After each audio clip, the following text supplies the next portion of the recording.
Pemirsa, selalu ada hikmah. Balik lagi masih dengan narasumber kita yang luar biasa, Teh Dinda. Masya Allah, mudah-mudahan kita kebagian pahala jariahnya ya dari beliau ya. Kita kali ini masih lanjutin obrolan, tapi ternyata juga ada yang pengen ditanyain sama Teh Dinda. Iya, Apa tadi Teh, tentang Pak Ustadz apa? Mau bertanya. Mangga. Karena kan banyaknya murid-murid saya juga di sekolah itu usianya sudah balik gitu. Bagaimana sih secara hukum Islam untuk anak-anak disabilitas? Karena kan ya seperti yang kita tahu mungkin ada beberapa keterbatasan atau hambatan yang dialami anak-anak. Ketika dia sudah balik itu hukumnya gimana Pak Ustadz? Masya Allah. Ada dua, boleh nggak? Boleh. Yang satu lagi saya mau nanya nih Pak Ustadz, ada nggak sih ayat atau hadis khusus yang membahas tentang disabilitas?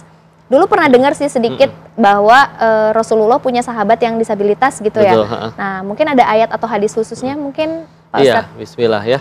Salah satunya memang sahabat Nabi adalah namanya Ibnu Umi Maktum. Dan sebetulnya kan kita kenal muazzinnya Nabi kan ada, nggak cuma Bilal sebetulnya. Nah salah satunya adalah Ibnu Umi Maktum itu. Jadi Masya Allah beliau itu sampai jadi muazzinnya Nabi. Selain Bilal, walaupun memang lebih terkenal Bilal bin Rabah ya.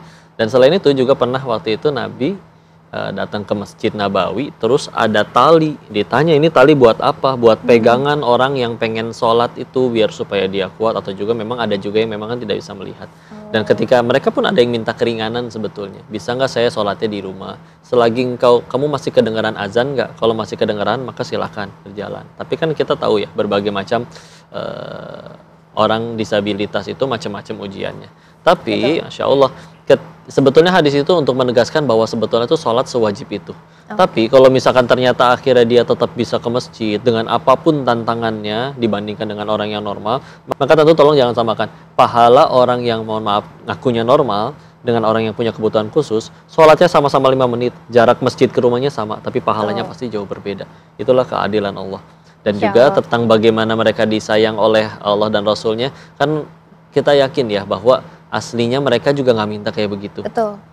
Allah yang menakdirkan seperti itu. Bahkan sejatinya ketika ketemu dengan yang seperti itu tuh kita malah jadi kayak obat hati banget. Karena bisa ngelembutin hati. Masalah kita ketika ketemu mereka langsung masalah kita jadi receh. Ketika melihat mereka lebih mudah ceria, lebih mudah bahagia. Padahal ya Allah di luar sana ada yang nangis gara-gara gajinya 20 juta. Dia iri sama yang 30 juta. Ya Allah mereka jangan kan makan aja kadang masih kurang. Sehingga akhirnya bohong kalau kita menderita karena nggak ada nikmat itu bohong. Aslinya tuh kita bisa jadi menderita bukan karena nggak ada nikmat, bisa jadi karena nggak ada syukurnya aja. Kurang Nah, bersyukur. maka pengen minta Teh Dinda juga kasih motivasi Teh ke teman-teman yang nonton semuanya, baik kepada orang tuanya atau juga punya kerabat yang mungkin berkebutuhan khusus, menguatkan mereka. Boleh. Untuk orang tua mungkin ya, untuk orang tua karena saya juga seorang pendidik, jadi jangan pernah lelah, jangan pernah ragu untuk terus menyekolahkan anaknya dan mendorong bakat-bakat anaknya meskipun mungkin masih merasa bahwa aduh anak saya ini memiliki hambatan. Jangan pernah ragu untuk terus menyekolahkan dan mendorong karena mereka juga memiliki bakat masing-masing gitu. Terus juga untuk teman-teman yang disabilitas, sekarang ini pemerintah sudah mulai banyak nih membuka tentang inklusivitas, tentang aksesibilitas. Ayo kita terus berjuang, terus semangat untuk mengukir prestasi, untuk juga kita membuktikan bahwa kita bisa gitu. Bahwa kenapa kita? Karena saya juga sama dengan kalian, kita semua setara, kita semua setara. Nah isyaratnya gitu, pas saat gini kita semua setara. Jadi jangan pernah ragu untuk terus membuktikan pada dunia bahwa kita ini sama, kita ini bisa dan juga kita mampu. Kita tinggal butuh diberikan kesempatan seperti itu. Jadi terus semangat, jangan lupa bersyukur.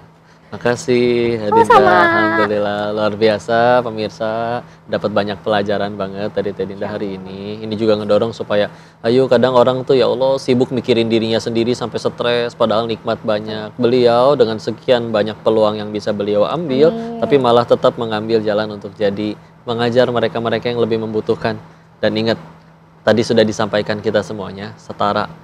Yang paling mulia di antara kita semua di hadapan Allah, na akramakum indallahi atqakum. Yang paling mulia di antara kalian adalah yang paling bertakwa di sisi Allah. Bisa jadi mereka lebih terjamin surganya. Bisa jadi nanti kita yang kasihan, ngapainnya itu si Koko ngakunya normal tapi malah banyak dosa. Na'udzubillah.